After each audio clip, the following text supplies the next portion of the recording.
para este diálogo. Para orientar este diálogo, chamo ao palco o Miguel Vieira.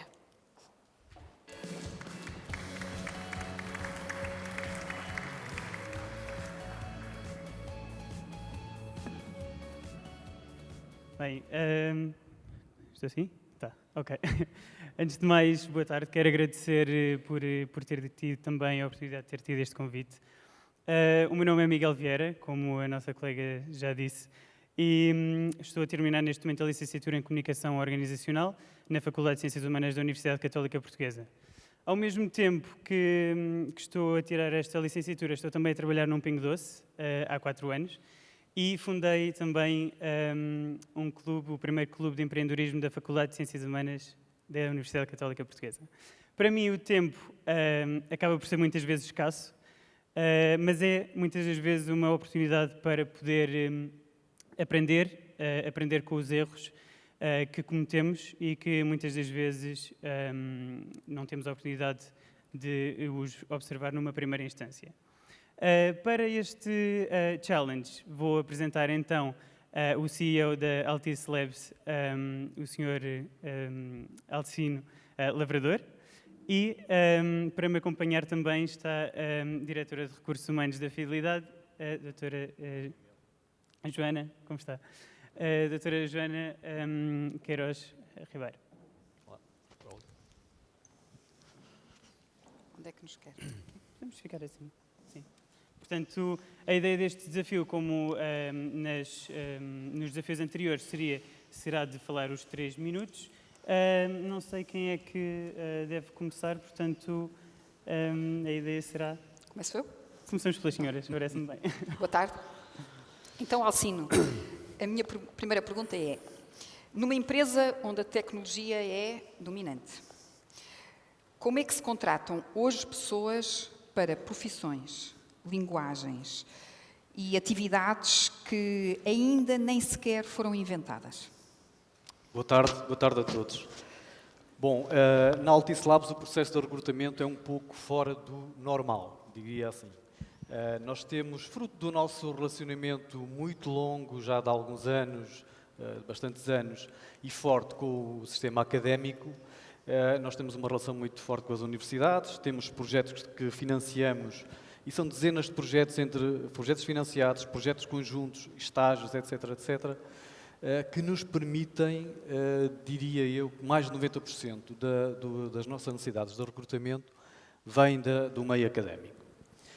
E como é que, obviamente, estou consciente dessa realidade? Efetivamente, num curso de 3, 5 anos, ou que seja mais, com o doutoramento, estamos, na verdade, a ensinar pessoas para tecnologias, plataformas do passado, quando muito, do presente. Isso. E não nunca do futuro, não é? E, portanto, nós temos é que ter essa consciência e saber encontrar nos possíveis candidatos, nas pessoas que estão a fazer um estágio, que estão a fazer um projeto de investigação, uma bolsa de investigação, seja da FCT ou da própria universidade, encontrar aquelas que têm bases sólidas em termos, obviamente, de pensamento analítico, obviamente também técnicos, não vou dizer que não olhamos para os aspectos técnicos, mas até lhes digo o seguinte, nós normalmente fazemos testes técnicos também, para encontrar as melhores pessoas, mas esses testes, nós não procuramos saber quem é que dá a resposta certa, quem é que encontra a solução, mas sim o caminho que é feito para chegar à solução, porque isso mostra-nos como é que todo aquele conhecimento foi construído. E é isso que nós procuramos, é encontrar pessoas que tenham essa capacidade, a capacidade de se questionarem, de aprenderem, de estarem dispostas a ousar também, mais do que um conhecimento específico numa linguagem de programação, numa determinada plataforma. É isso que nós procuramos, porque, como digo, o ritmo de transformação tecnológica é tão rápido, alucinante mesmo, que é impossível nós estarmos à procura de alguém, e mais, como eu digo, neste ambiente ou nesta conjuntura em que nós estamos a trabalhar muito com o meio académico e é aí que vamos buscar essas pessoas. Mas, na verdade, isso tem acontecido, tem sucedido bem. Hoje, a Altice Labs, como uma empresa do Grupo Altice, mas é uma empresa, e portanto uma empresa tem que ter os seus resultados, tem que apresentar resultados.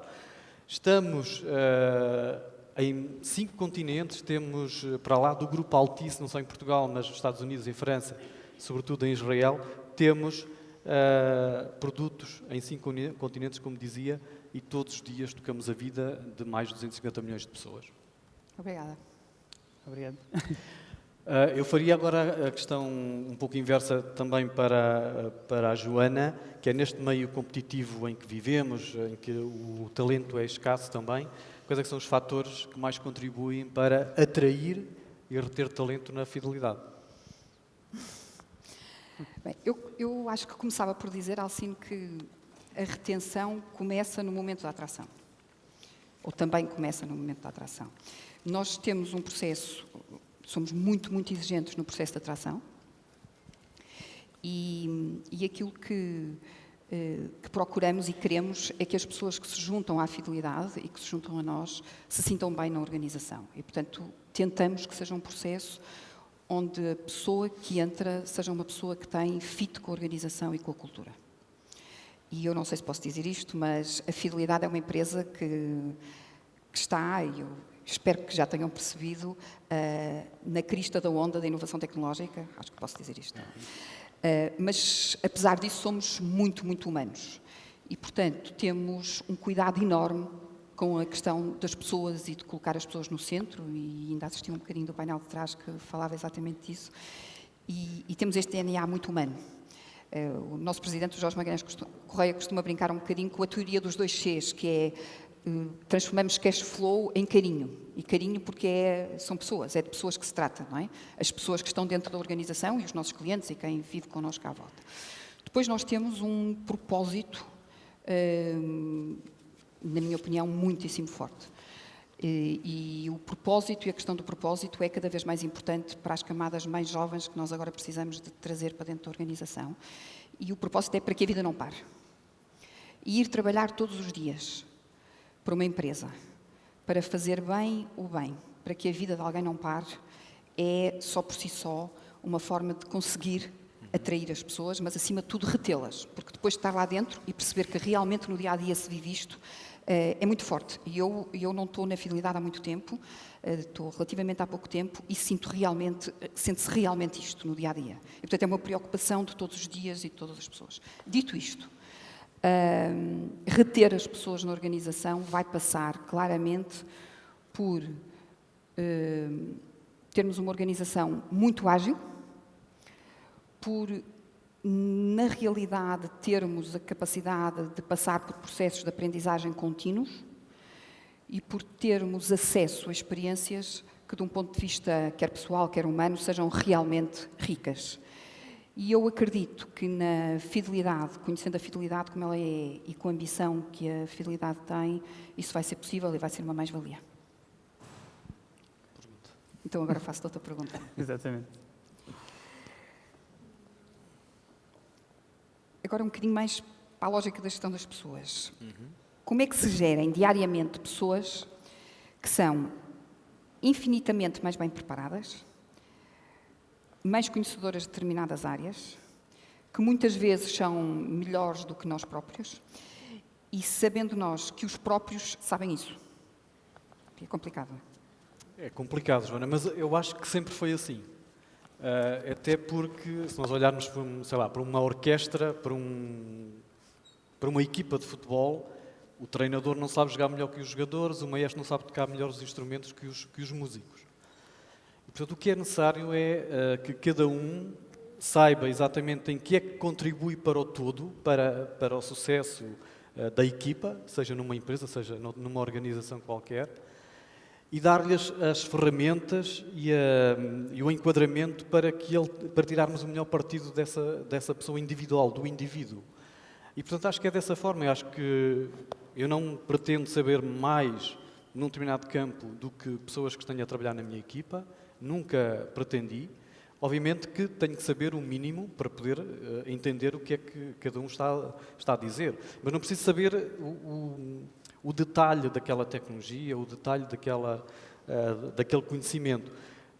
E isso permite-me, ou permite, é um líder, é um gestor da equipa, encontrar as diversas valências que juntas fazem ter esse sucesso. Portanto, eu acho que todas as organizações sempre tiveram este dilema, os liderados podem saber mais que nós, e depois até há aquela tendência de contratarmos alguém que não nos possa fazer sombra, que é um disparate completo, porque pelo absurdo estaríamos a contratar só pessoas, medíocres e levaríamos à falência do nosso projeto.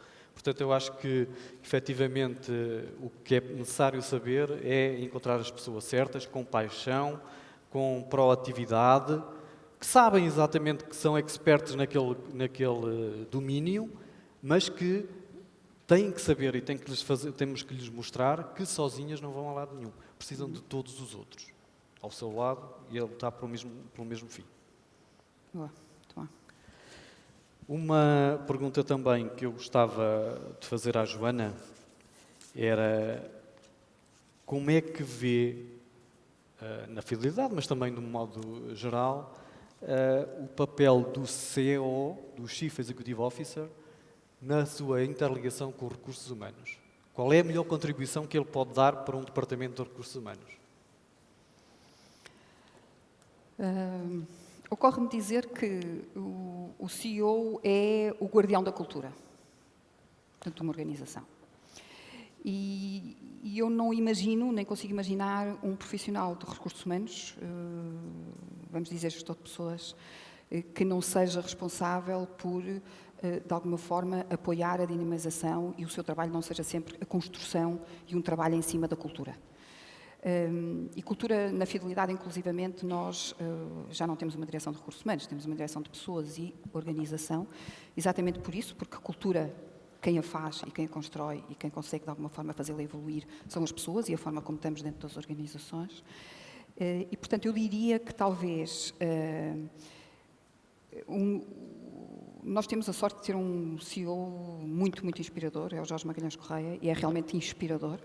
E, portanto, ter um CEO muito inspirador e muito do lado e ao lado, muito presente quando é necessário tomar decisões sobre as pessoas, eu acho que é um facilitador do trabalho das pessoas que têm esta responsabilidade. Depois acho que também é muito importante a lógica da proximidade. E porque eu acho que todos nós, nas nossas organizações, dizemos que temos que criar aqui uma cultura de proximidade e temos que ser mais próximos e temos que acabar com as hierarquias. Mas depois, no dia-a-dia, até podemos acabar com as hierarquias nos bonecos, mas depois, no dia-a-dia, temos imensas solicitações, as nossas responsabilidades são inúmeras e esquecer... Não é fácil, a proximidade, não é? E a do CEO com a organização, às vezes parece teórico, não é? Parece uma coisa... E, portanto, acho que também é muito importante criar momentos. E nós, na Fidelidade, criámos um momento que é realmente inspirador e que chama-se Fit Talk. E não é mais do que, todos já ouvimos falar, dos pequenos almoços com o Presidente, mas é tão inspirador que tem claramente criado imensos laços entre o Presidente e as pessoas. Porquê? Porque ele é um homem inspirador, porque as pessoas acabam por passar ali 2 horas, meia hora, a falar e a ouvir sobre, de forma genuína e muito transparente, dos desafios que a organização tem, das dificuldades que tem e até dos assuntos com os quais o Presidente está preocupado. Isso é muito importante e é feito de uma forma muito genuína, com 15 pessoas sentadas à mesa a tomar um pequeno almoço. E depois passamos 1h30 para aí a ouvir cada uma das pessoas que se apresentam e que colocam questões. E, portanto, há aqui uma abertura enorme, uma transparência muito grande. Eu tenho assistido a alguns e, portanto, falo claramente, sabendo que não são reuniões formais, são reuniões importantíssimas e criam-se muitos laços. Isto para dizer que esta questão de dizermos que é necessário proximidade, é preciso criar os momentos, não é? E estes momentos ajudam, e a pergunta era essa, ajudam imenso ao papel de quem gera pessoas e de quem tem a responsabilidade das direções de recursos humanos. E, portanto, podia falar de outros exemplos. Este é um deles que funciona muito bem na fidelidade. No tempo, ok? Sim, sem vergonha. Então, é a última. Exatamente. Num contexto cada vez mais competitivo, em termos de gestão de talento, e pensando nas áreas da tecnologia, como é que garantem na Altice Labs o engagement das pessoas? incentivam e apoiam o desenvolvimento de competências dos colaboradores da IT? E depois, como é que podem manter e reforçar a respectiva motivação destas pessoas? Bom, de facto, já falei da transformação alucinante da tecnologia, e, portanto, há uma necessidade de adaptação constante. Há também o próprio ciclo de vida dos produtos, vocês sabem, cada vez é mais curto e, portanto, há também uma necessidade das próprias equipas que estão a trabalhar em produtos, elas próprias se reinventarem também constantemente. De facto, isto coloca desafios e como é que colocamos toda a organização a trabalhar para um mesmo objetivo, para um mesmo fim, para alcançarmos as nossas metas, os nossos objetivos. A primeira coisa é criar uma cultura de questionamento, de curiosidade. Einstein dizia que não tinha nenhum talento especial, apenas era apaixonadamente curioso.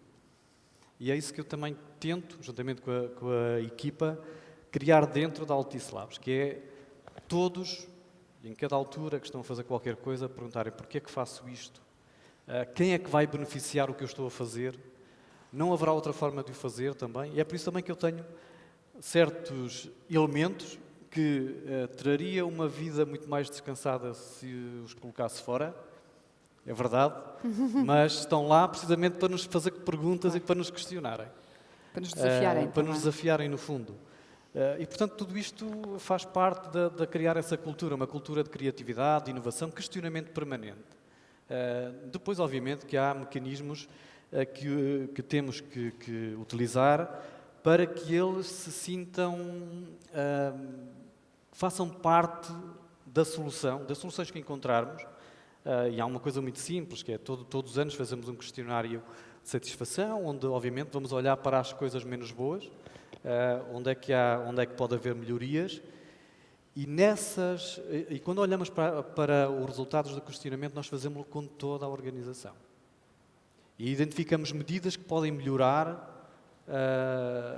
Algumas são coisas simples, obviamente, outras serão mais complicadas de resolver, até porque fazemos parte de um grupo, há algumas restrições, como vocês sabem, em termos de grupo, há sempre algumas regras. Mas há algumas outras que são simples, que ajudam a criar uma maior interajuda entre as pessoas, ajuda a perceber que a sua opinião pode ser válida e pode ajudar a ter um melhor ambiente. E, obviamente, depois há todos os outros instrumentos que estando numa multinacional, funcionam, que é a internacionalização, o facto de estarmos a trabalhar em muitos países fora nos nossos projetos, também dá este crescimento pessoal de poderem trabalhar, sei lá, desde a África até aos Estados Unidos, até a Nova Zelândia, a Índia, etc. E, portanto, tudo isto ajuda a criar um forte engagement entre as pessoas e um querer estar naquele projeto, porque hoje, como também sabem, cada vez é mais a retenção e o churn é um fenómeno que está em todas as empresas, não apenas nas nacionais, as multinacionais, as grandes multinacionais sofrem do mesmo. Eu sei que já estou em cima do tempo. Um bocadinho, nada sem problema. Mas poupámos no outro anterior. Mas já agora dou-lhes uma informação que podem procurar na internet, é pública. O tempo médio de um funcionário do Facebook, da Google, dessas grandes empresas de hoje, é inferior a 2 anos. Portanto, esta é uma realidade de hoje, é uma realidade dos jovens de hoje. Estão num projeto que lhes dá valorização pessoal ou uma experiência nova e quando acaba procuram outra. E, portanto, nós temos que encontrar esses mecanismos também. Eu também quando contrato alguém, não estou a contratar como era no passado para toda a vida, nem ele está à procura de um emprego para toda a vida. E é esta a realidade que temos que aceitar. É a realidade hoje. Portanto, uma pergunta também para si, para terminar, que é relacionada com a inteligência artificial. Também é um dos temas também desta conferência, poderá a inteligência artificial, Joana, dispensar o RH no processo de recrutamento? Só estou a falar do processo de recrutamento. Dispensar, eu acho que nunca. Portanto, as pessoas do recrutamento podem ficar descansadas. Mas se estivermos a falar de contribuir para uma melhoria da assertividade da contratação, eu acho que sim. Eu acho que sim. E acho que sim, começando logo por falar e por pensar no processo da procura do perfil. A procura de perfis no mercado, feita com a ajuda da inteligência artificial, vai claramente facilitar imenso o processo, tornar o processo muito mais eficiente e muito mais eficaz. Isso por um lado. Por outro, se estivermos a falar no significado lato do termo,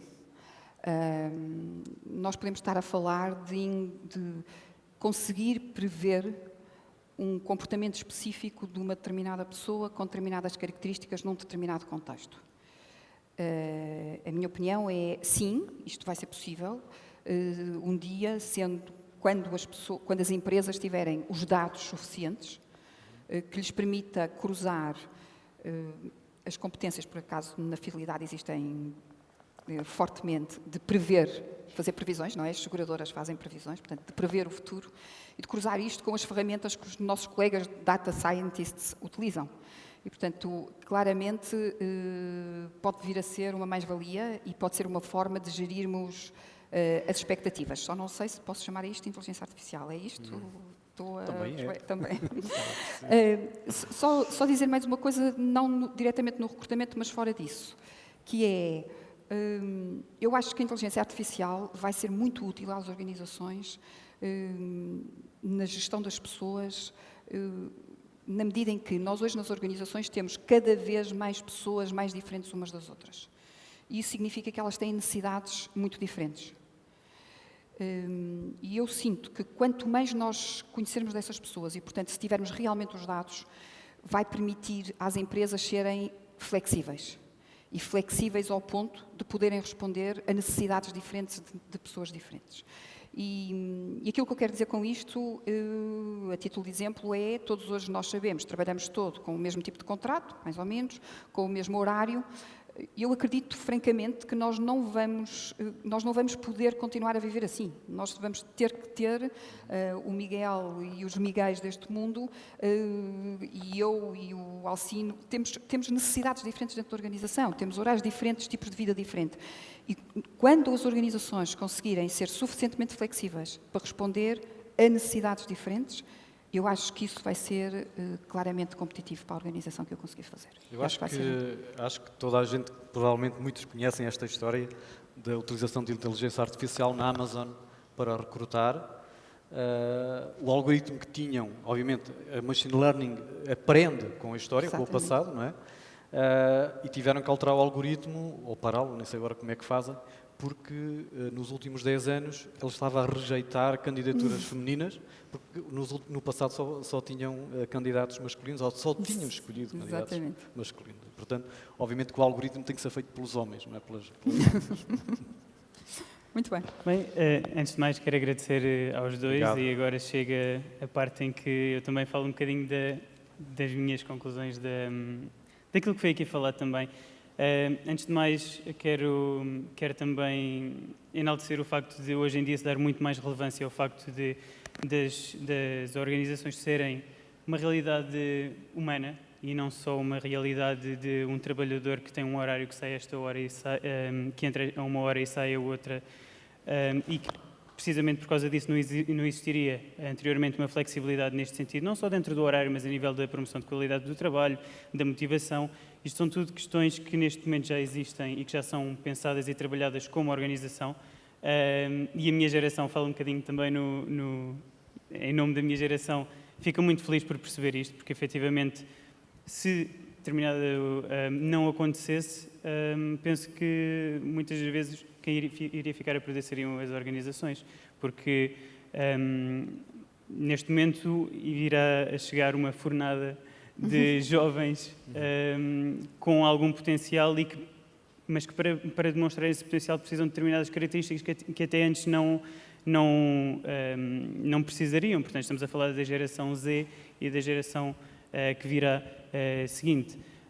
Foram opiniões e coisas demonstradas, ações demonstradas de forma muito interessante, entre o facto da preocupação com a retenção e uma opinião um bocadinho quase contraditória do facto de as organizações terem de se adaptar também ao facto desta retenção muitas vezes poder não acontecer. E é efetivamente uma realidade. Hoje em dia Eu penso que os jovens não querem ou não têm como objetivo fazer carreira apenas numa organização, mas sim, se calhar, procurar coisas novas, talvez ou dentro da mesma organização ou, inclusive, dar o salto para outras organizações. Isto não significa que seja um salto para melhor, mas sim um salto diferente e muitas vezes é isto que nós procuramos. Miguel, se me permite só, claro que sim, por favor. há algo que não tem sido abordado aqui, mas que é o conceito de trabalho. E eu acho ridículo quando às vezes vejo o índice do número de horas que se trabalham em Portugal, em Espanha, França e Alemanha, etc. Eu acho completamente ridículo. Obviamente que numa fábrica, numa indústria, se estão a produzir, vamos imaginar, lâmpadas, quanto mais tempo lá estiverem a produzir as lâmpadas, mais lâmpadas saem, não é? Mas no trabalho de intelectual, como aquele em que nós, a maior parte dos que estão aqui, trabalhamos, a distinção entre o que é estar no trabalho ou estar fora do trabalho é completamente disparatada, quer dizer, não faz sentido. Hoje podemos estar, sei lá, a ver um filme ou a ouvir qualquer coisa e estarmos a aprender, estarmos a obter conhecimento que nos vai servir depois no trabalho. Era dessa flexibilidade que eu falava há bocado. E, portanto, a questão também do conceito de trabalho é um conceito que tem que ser revisto, não só dentro das organizações, mas pela própria sociedade. A própria questão de nós percebermos que, efetivamente, não somos apenas profissionais e não somos apenas pessoais, somos pessoais e profissionais quando estamos no trabalho também. Portanto, tudo acaba por ter uma implicação direta, Claro. não só...